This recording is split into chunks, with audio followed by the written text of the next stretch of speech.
ظن القديس الأنبا أنطونيوس إنه أول من عاش بالبراري، فأرشده ملاك الرب بأن في البرية إنسانا لا يستحق العالم وطاء قدميه. من أجل صلواته يرفع الله عن العالم الجفاف ويهب مطرا.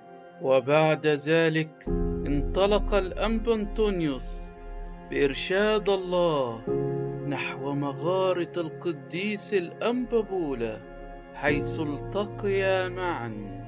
وعند غروب الشمس جاء الغراب يحمل خبز كاملة، فقال الأنبا بولا للقديس الأنبا أنطونيوس: الآن علمت أنك رجل الله، حيث لي أكثر من 80 عاما يأتيني الغراب بنصف خبزة، أما الآن فقد أتى بخبزة كاملة، وهكذا فقد أرسل الله لك طعامك أيضا.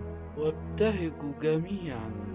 وفي نهاية الحوار بينهم طلب الأنبا بولا من الأنبا أنطونيوس أن يسرع ويحضر الحلة الكهنوتية التي للبطريرك البابا أثناسيوس، لأنه وقت انحلاله قد قرب.